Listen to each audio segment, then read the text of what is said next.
Você já se sentiu no fundo do poço? Naquele lugar onde cada porta que você tenta abrir se fecha na sua cara com uma força devastadora? É nesse exato momento, quando a esperança parece uma memória distante, que o destino pode estar preparando a maior surpresa da sua vida. A história de hoje é sobre uma mulher que, no dia mais sombrio de sua jornada, encontrou uma chave. Uma chave que não abria apenas uma porta, mas um passado inteiro que ela não sabia que existia. Prepare-se para uma trama de segredos, humilhação e uma vingança servida com a elegância que só a vida sabe dar. Letícia era a personificação da mulher brasileira guerreira. Mãe solteira, criou seu filho Mateus com o suor de 3 empregos informais. Durante o dia, o cheiro de produtos de limpeza em um lava-rápido. À noite, o barulho de pratos em um restaurante no centro de São Paulo. E nas madrugadas, o que restava de energia para garantir que Mateus tivesse o melhor, que estudasse, que se tornasse um homem de valor. Agora, seu menino, seu orgulho, estava prestes a se casar com Beatriz, uma moça doce de uma família abastada. Mas a felicidade do filho veio com um preço amargo. Os pais de Beatriz, Sônia e Valdir, eram o pesadelo de qualquer sogra. Esnobes e arrogantes, eles faziam questão de esfregar na cara de Letícia sua condição humilde, exigindo que ela arcasse com metade de um casamento luxuoso, um banquete em um dos salões mais caros da cidade. Uma quantia que, para ela, era o equivalente a uma vida inteira de economias que ela simplesmente não tinha. O ar-condicionado do banco parecia congelar até a alma. Letícia sentia o olhar do segurança percorrendo suas roupas simples, o jeans já desbotado, a sapatilha gasta. Cada detalhe nela gritava que aquele não era o seu lugar. Sentada diante da gerente de crédito, uma jovem de olhar frio e unhas impecáveis, ela sentia suas mãos suarem. Apresentou seus documentos, os comprovantes de renda dos seus bicos, a voz um pouco trêmula ao explicar o motivo do empréstimo. O casamento do filho. Um sonho que estava se tornando um pesadelo financeiro. A gerente digitava rapidamente, o som do teclado ecoando o ritmo acelerado do coração de Letícia. O silêncio que se seguiu foi pesado, cortante. Então, o veredito veio, embalado em uma polidez cruel. Sinto muito, senhora. Com essa renda, é impossível aprovar o valor solicitado. O risco para o banco é muito alto. As palavras a atingiram como pedras. Humilhação. Era esse o gosto amargo em sua boca. Letícia se levantou, o corpo pesado, a mente vazia. As lágrimas ameaçavam cair, mas ela as segurou com a força que a vida lhe ensinara a ter. Quando se virou para sair, uma voz a chamou. Senhora, Letícia, por favor, um momento. Era o diretor da agência, um homem de cabelos grisalhos e olhar curioso, que a observava de sua sala com portas de vidro. Ele a convidou a entrar. O escritório era imponente, cheirava a café forte e a poder. Ele pegou a ficha dela, olhou para a foto do documento e depois para ela, com uma expressão de espanto. Desculpe a intromissão, mas seu rosto é incrivelmente familiar. O nome, porém, é outro. Ele explicou que uma mulher, idêntica a ela, chamada Juliana, havia aberto um cofre e uma conta substancial ali há 3 anos, e depois desapareceu sem deixar rastros. Talvez seja uma parente distante. Ele anotou um endereço em um papel. É o endereço que ela deixou. Não posso lhe dar o crédito, mas talvez isso possa ajudar de alguma forma. Dentro do ônibus lotado, balançando no trânsito caótico da Marginal Pinheiros, Letícia segurava o pequeno pedaço de papel como se fosse um bilhete de loteria premiado. O cheiro de chuva e asfalto quente entrava pela janela, misturando-se ao burburinho de conversas. Quem era Juliana? A semelhança era tão grande assim. A mente de Letícia girava. Poderia ser uma coincidência bizarra? Uma irmã que ela nunca soube que existia? Sua mãe adotiva, já falecida, nunca mencionou nada. Ela sempre se sentiu tão sozinha no mundo. apenas ela e Mateus.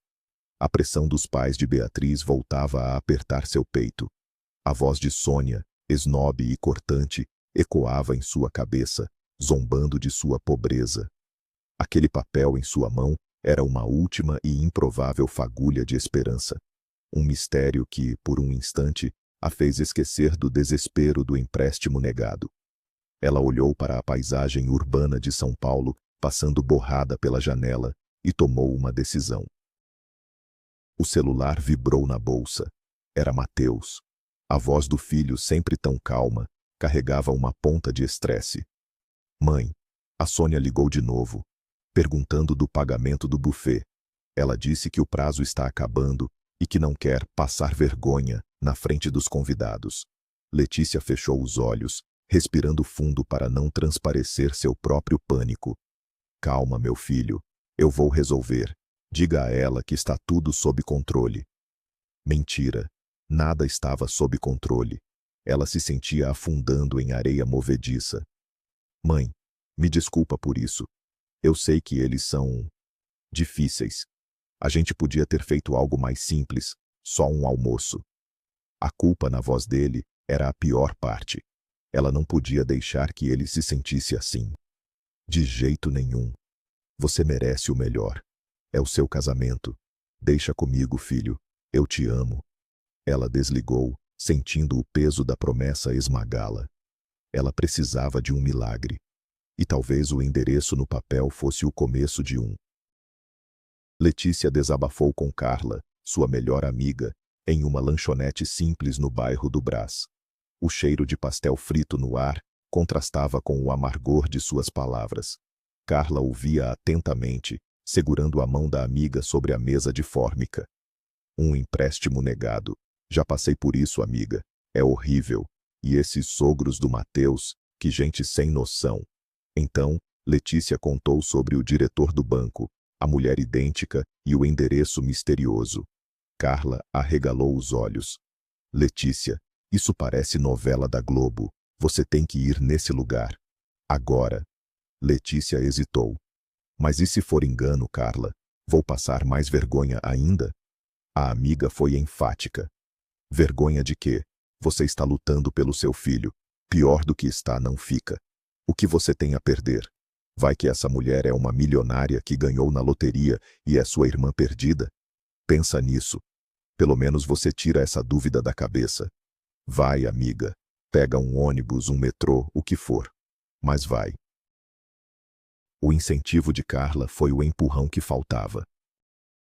A viagem até o Morumbi, bairro nobre de São Paulo, foi como cruzar para outro universo. Letícia, acostumada com a agitação da Zona Leste, observava as ruas arborizadas, os muros altos cobertos por era e as câmeras de segurança em cada esquina. O endereço a levou a um condomínio fechado, com uma guarita imponente e seguranças de terno. Seu coração disparou.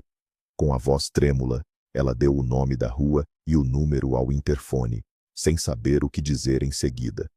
Para sua surpresa, o portão de ferro se abriu lentamente.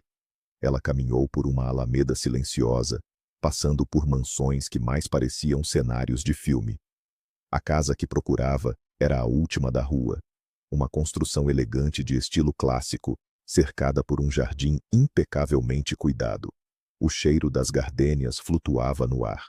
Ela parou diante da porta de madeira maciça, respirou fundo e tocou a campainha, o som ecoando em seu peito. A porta se abriu e uma senhora de cabelos brancos e porte elegante surgiu. Usava um vestido de linho e um colar de pérolas discreto. Seus olhos, de um azul profundo, se fixaram em Letícia e se arregalaram. O ar pareceu escapar de seus pulmões. A bandeja com 2 xícaras de chá que ela segurava tremeu, e uma das xícaras caiu, espatifando-se no mármore do chão com um barulho estrondoso. A mulher levou a mão ao peito, o rosto pálido como cera. Ela sussurrou um nome, um sopro quase inaudível. Juliana? Antes que Letícia pudesse responder ou entender o que estava acontecendo, os olhos da senhora reviraram e seu corpo amoleceu, desabando lentamente.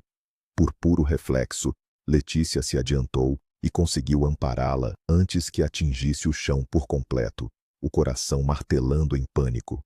Senhora, socorro! Alguém ajuda! Gritou, sem saber o que fazer. Um homem mais velho, de aparência igualmente distinta, surgiu correndo do interior da casa, atraído pelo barulho e pelo grito. Clara, o que aconteceu? Ao ver o rosto de Letícia segurando sua esposa, ele parou abruptamente, como se tivesse visto um fantasma. Seus olhos passaram de Letícia para a esposa desmaiada, e de volta para Letícia, uma mistura de choque, incredulidade e algo que parecia uma dor antiga. Ele fez o sinal da cruz rapidamente. Meu Deus, é você! Sem mais palavras, ele pegou a esposa nos braços com uma força surpreendente e a levou para dentro, para um sofá de veludo na ampla sala de estar. Ele gesticulou para Letícia, que permanecia paralisada na porta. Entre, por favor, não fique aí. A voz dele era grave e trêmula. Letícia entrou timidamente, sentindo-se uma intrusa em meio ao luxo silencioso daquela casa que parecia parada no tempo. A sala era suntuosa, um piano de cauda em um canto, quadros a óleo nas paredes, um tapete persa cobrindo o assoalho de madeira. Cheirava a cera de abelha e a memórias. O homem, que se apresentou como Roberto, abriu um pequeno frasco de sais de amônia e o passou sob o nariz de sua esposa. Clara tossiu e abriu os olhos lentamente. Seu primeiro olhar foi para Letícia, e as lágrimas começaram a rolar por seu rosto enrugado. É ela, Roberto, é a nossa menina. Roberto ajudou-a a se sentar, e então, com a voz embargada, ele e Clara começaram a contar a história mais inacreditável que Letícia já ouvira. Uma história que começara mais de 40 anos antes. Eles eram seus pais biológicos, e ela tinha uma irmã gêmea. A emoção no ar era tão densa que podia ser cortada com uma faca. Eles contaram sobre o início dos anos 90, uma época de instabilidade e violência em São Paulo. Eles eram donos de uma confecção em ascensão, e a prosperidade atraiu a cobiça de concorrentes perigosos. Um dia, durante um passeio no parque, suas duas filhas gêmeas de 1 ano, Juliana e Letícia, estavam no carrinho. 2 homens os abordaram, empurraram Clara com violência e levaram uma das bebês. Levaram Letícia. O sequestro não era por dinheiro, era para destruí-los, para forçá-los a desistir do negócio. Eles foram à polícia, mas os bandidos desapareceram.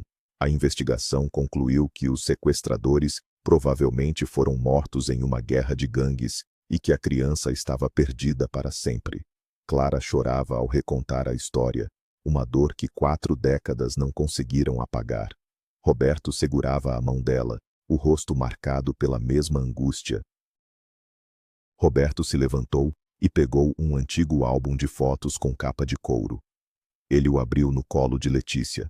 As fotos amareladas mostravam 2 bebês idênticos, de grandes olhos curiosos, vestidas com roupinhas iguais. Nós nunca conseguíamos diferenciar vocês duas, disse Roberto, com um sorriso triste. Só sua mãe sabia. Havia um pequeno sinal, uma pintinha charmosa atrás da sua orelha direita, Letícia. Juliana não tinha. Instintivamente, Letícia levou a mão à nuca, tocando a pequena marca de nascença que sempre esteve ali. Uma prova irrefutável, mais forte que qualquer documento. As lágrimas que ela tanto segurou finalmente vieram. Um choro convulso, de choque, de dor por uma vida que não teve, e de um alívio incompreensível. Ela estava olhando para seus pais. A solidão que a acompanhou por toda a vida começou a se dissipar. As peças do quebra-cabeça de sua vida começaram a se encaixar de forma dolorosa e surpreendente. A mãe que a criou, a quem ela amou com toda a sua alma, trabalhava como cuidadora em um orfanato. Ela nunca falou sobre o passado, dizia apenas que Letícia era um presente de Deus. Provavelmente, os sequestradores, sem saber o que fazer com um bebê, a abandonaram na porta da instituição. E sua mãe, incapaz de ter filhos, a adotou de coração, dando-lhe todo o amor que podia. Letícia sentiu uma onda de gratidão pela mulher que a criou e uma tristeza profunda por todo o sofrimento que seus pais biológicos passaram. Duas famílias, duas vidas, marcadas para sempre por um ato de crueldade. Ela olhou para Clara e Roberto e, pela primeira vez, não viu estranhos, mas um reflexo de si mesma nos olhos deles. Com a voz ainda embargada, Clara perguntou: "E você, minha filha? Como foi a sua vida? Conte-nos tudo. Queremos saber de cada detalhe." Letícia respirou fundo e começou a falar. Falou da infância simples, mas feliz, da morte precoce de sua mãe adotiva, da mudança para a capital em busca de um futuro melhor. Falou do primeiro amor e da sogra cruel que a humilhou e destruiu seu noivado. E então, falou de Mateus. O susto da gravidez inesperada, a decisão de ter o filho sozinha, as noites em claro, os 3 empregos, o sacrifício de cada centavo para dar a ele uma boa educação. E, por fim, o casamento, a alegria de ver o filho feliz e a agonia da exigência financeira dos sogros esnobes. A história que a levou até a porta daquele banco e, consequentemente, até eles. Ao final de seu relato, um silêncio comovido preencheu a sala. Roberto se levantou, caminhou até Letícia e, com uma ternura que a desarmou, colocou as mãos em seus ombros. "Acabou, minha filha. Todo esse sofrimento acabou." Clara se aproximou, o rosto banhado em lágrimas, mas com um sorriso radiante. "Você não está mais sozinha. Nós a encontramos. E temos um neto. Um neto."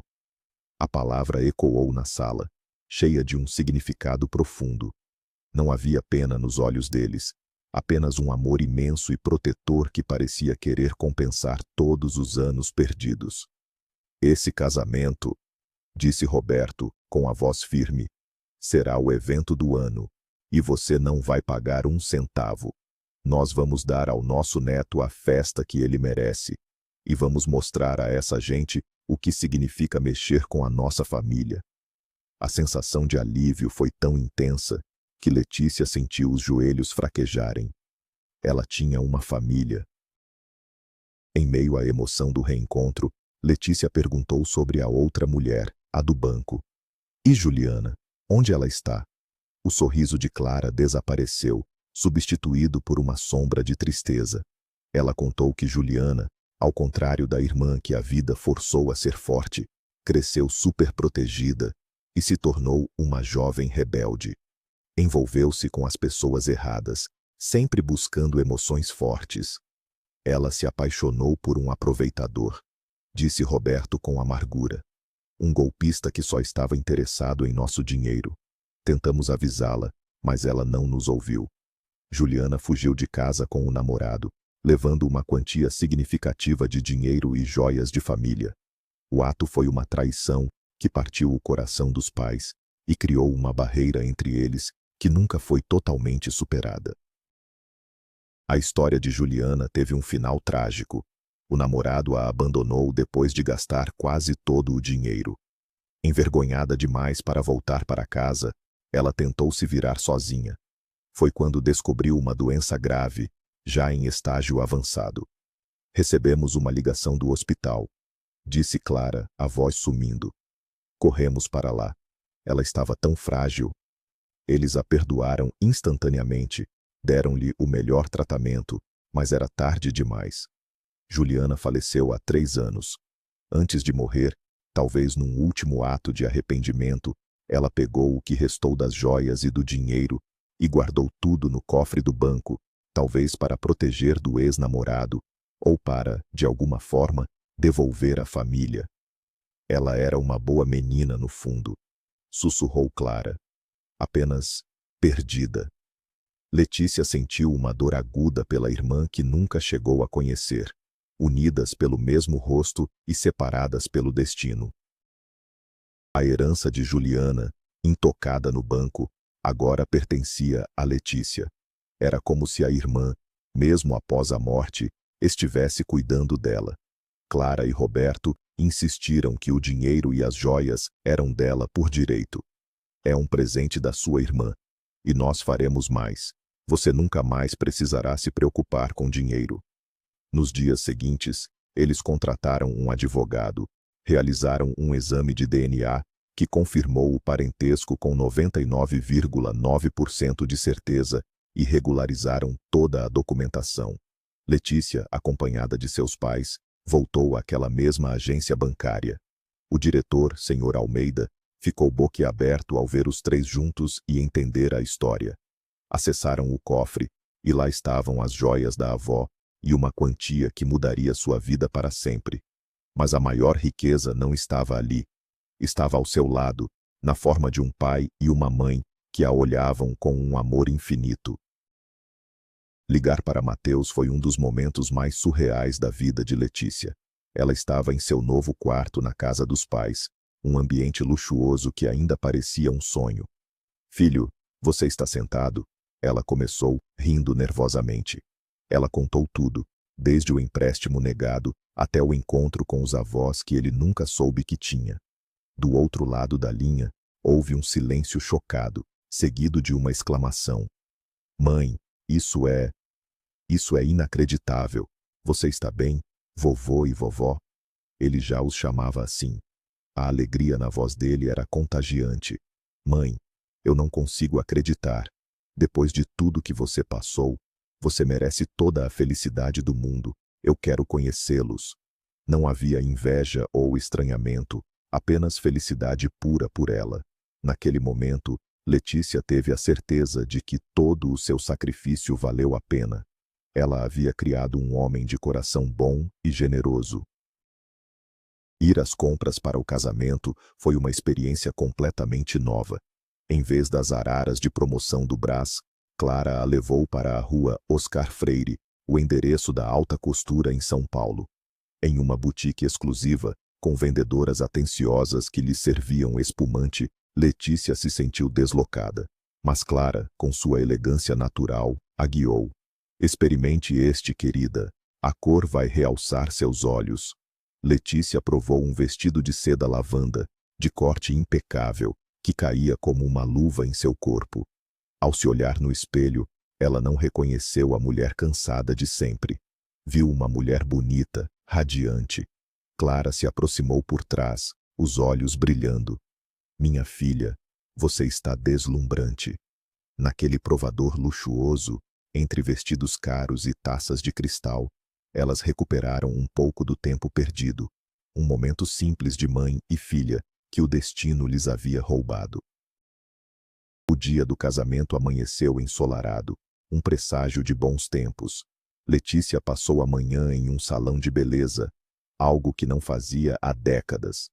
Mãos habilidosas cuidaram de seu cabelo, de sua maquiagem, de suas unhas. Cada toque parecia apagar anos de cansaço e preocupação. Quando se olhou no espelho pela última vez, vestida com o deslumbrante vestido lavanda e usando um par de brincos de diamante que pertenceram à sua avó, ela sentiu uma força que não sabia possuir. Não era apenas a roupa ou a maquiagem. Era a dignidade restaurada, a certeza de seu valor.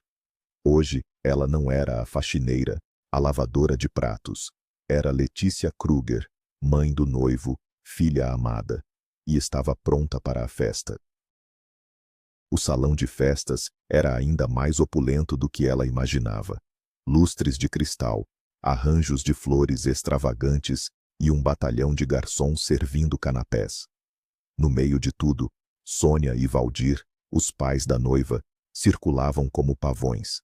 Sônia usava um vestido dourado tão justo e brilhante que parecia uma estátua do Oscar. As joias em seu pescoço e braços eram tão grandes e numerosas que beiravam o cômico. Ela exalava um ar de superioridade, lançando olhares críticos a cada detalhe, como se nada estivesse à altura de sua presença. Ao lado dela, Valdir, com sua barriga proeminente, estufava o peito e distribuía apertos de mão condescendentes. Eles eram os reis daquele espetáculo e faziam questão de que todos soubessem. Quando Letícia entrou, um silêncio momentâneo se espalhou pelo salão. Todos os olhos se voltaram para ela. Sua elegância discreta contrastava violentamente com a ostentação de Sônia. A sogra de Mateus a olhou de cima a baixo, a boca se contorcendo em um sorriso de escárnio. Letícia, que surpresa! Conseguiu um vestido de segunda mão, até que não está tão ruim para o seu padrão. A ofensa foi dita em voz alta, para que os convidados próximos ouvissem. Letícia sentiu o sangue ferver, mas lembrou-se do conselho de seu pai. A verdadeira elegância está na calma. Ela apenas sorriu, um sorriso enigmático e sereno. Boa noite, Sônia. Você também está brilhante. A resposta educada, mas cheia de subtexto, deixou a mulher sem reação, apenas piscando, confusa. A cerimônia foi linda. Mateus e Beatriz trocavam olhares apaixonados, alheios a qualquer tensão. Na primeira fila, Letícia estava sentada entre Clara e Roberto. Seus pais seguravam sua mão, um gesto de apoio silencioso e poderoso. Do outro lado, Sônia não parava de cochichar com Valdir, apontando discretamente para o casal de idosos elegantes sentados ao lado de Letícia. Quem eram eles? A curiosidade e a desconfiança eram visíveis em seu rosto. Ela não conseguia entender a súbita transformação da sogra pobretona. A presença imponente e a classe natural de Clara e Roberto a intimidavam, e Sônia odiava se sentir intimidada. Durante a recepção, o mestre de cerimônias anunciou o momento dos discursos. Sônia fez um discurso longo e vaidoso, falando sobre a criação primorosa que deram à filha e como esperavam que Mateus estivesse à altura. Foi constrangedor. Então, chegou a vez de Letícia. Com o coração batendo forte, mas com a postura firme, ela caminhou até o pequeno palco e pegou o microfone. Todas as conversas cessaram. Os convidados, especialmente a família da noiva, a encaravam com uma curiosidade mórbida, talvez esperando um discurso simples e sem graça. Mal sabiam eles o que estava por vir. Boa noite a todos, começou Letícia, a voz clara e firme. Muitos de vocês não me conhecem bem. Minha vida foi de muita luta para criar sozinha esse homem maravilhoso que é o meu filho. Ela olhou para Mateus, que sorria com orgulho. Mas a vida, às vezes, nos surpreende com milagres. Recentemente, um milagre aconteceu comigo. Eu encontrei minha família. Ela fez uma pausa dramática. Gostaria de apresentar a vocês meus pais, Clara e Roberto Kruger. Ela apontou para o casal, que se levantou discretamente e acenou. Um murmúrio percorreu o salão. O sobrenome Kruger era conhecido nos círculos empresariais da cidade, associado a uma famosa grife de moda. Sônia engasgou com o champanhe. Letícia continuou, o tom de voz agora carregado de emoção e um toque de ironia. Meus pais, em sua generosidade, fizeram questão de nos ajudar com este evento maravilhoso. E como presente de casamento para este casal que tanto amo, eles gostariam de oferecer algo para começar a vida sem preocupações. Ela pegou uma pequena caixa de veludo. Bia e Mateus, aqui estão as chaves do novo apartamento de vocês, no bairro de Perdizes. O queixo de Sônia caiu no chão. E para você, meu filho, para que nunca mais precise andar de ônibus, aqui está a chave do seu carro novo. O salão explodiu em aplausos. A humilhação no rosto de Sônia e Valdir era o prato principal da noite. A vingança de Letícia não foi com gritos, mas com uma generosidade que os diminuiu completamente. Mais tarde, enquanto a festa rolava animada, um homem de sorriso gentil se aproximou de Letícia. Com licença, seu discurso foi a coisa mais incrível que já vi. Ele se apresentou como Marcos, um primo distante de Beatriz e dono de uma floricultura. Eu admiro sua força. Você é uma mulher impressionante. Ele não a olhava com pena ou admiração pela riqueza recém-descoberta, mas com um respeito genuíno. Havia uma calma em seus olhos que Letícia achou reconfortante. Ele a convidou para dançar uma música lenta. Enquanto dançavam, ela se sentiu leve pela primeira vez em muitos anos. A conversa fluía fácil, sobre flores, sobre a vida, sobre recomeços. Uma conexão instantânea e inesperada. Ao final da noite, quando os convidados começaram a ir embora, Marcos se ofereceu para acompanhá-la. Sei que seus pais podem te levar, mas a noite está linda. Que tal uma pequena caminhada? Letícia, que por anos só caminhou apressada entre um trabalho e outro, aceitou. Eles andaram pelas ruas silenciosas e arborizadas ao redor do salão de festas. A brisa noturna era suave. Pela primeira vez em mais de 20 anos, ela estava em um encontro. Ela se permitiu rir, conversar sobre banalidades, sentir o toque da mão dele na sua. Foi um final de noite perfeito, a promessa de que o casamento do filho não era um final de ciclo para ela, mas talvez o começo de um capítulo inteiramente novo e feliz em sua própria vida. Nos meses que se seguiram, a vida de Letícia se transformou. Sônia, a sogra de Mateus, tentou uma aproximação forçada, cheia de elogios falsos e convites para almoços. Letícia, querida, sempre soube que você era uma mulher de fibra. Letícia a tratava com uma educação fria, mantendo uma distância segura. Ela não guardava rancor, mas também não esquecia a humilhação. Seu foco era outro: construir sua nova vida. A relação com Marcos florescia a cada dia. Ele a levava para passear em parques, a apresentava ao mundo das orquídeas e das rosas, e o mais importante, a ouvia. Ele a fazia se sentir vista e amada como mulher, não apenas como mãe e trabalhadora. O relacionamento com seus pais também se aprofundava. Os almoços de domingo se tornaram uma tradição sagrada. Roberto a ensinava sobre o negócio da família, e Clara compartilhava histórias de sua infância, tentando preencher as lacunas de 40 anos. Juntos, os três visitavam o túmulo de Juliana, e Letícia sentia uma conexão agridoce com a irmã que nunca conheceu. Aos poucos, ela se permitiu deixar para trás a mentalidade de sobrevivência. Começou a cuidar de si, a fazer cursos, a ler livros que sempre quis. Estava aprendendo a viver, e não apenas a existir. A felicidade, antes um conceito abstrato, tornara-se sua rotina diária. 6 meses depois, em um almoço de domingo na casa dos pais, 2 notícias chegaram para coroar a felicidade da família. Beatriz, com o rosto corado, anunciou que estava grávida. Gritos de alegria, abraços e lágrimas de emoção tomaram conta do jardim. Mateus seria pai. Clara e Roberto seriam bisavós. Em meio à celebração, Letícia, que se sentia estranha há algumas semanas, olhou para Marcos, que já suspeitava de tudo. Com um sorriso tímido, ela fez seu próprio anúncio. Aos 42 anos, ela também estava grávida. O choque inicial deu lugar a uma onda de alegria ainda maior.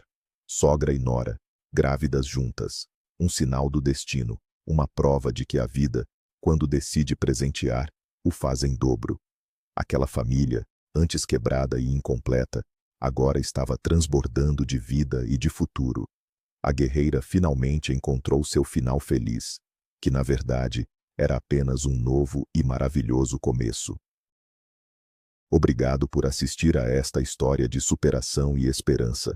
Se você se emocionou, não se esqueça de deixar o seu like, se inscrever no canal e compartilhar sua opinião nos comentários. A sua história, assim como a de Letícia, também pode ter uma reviravolta incrível. Você acredita em segunda chance?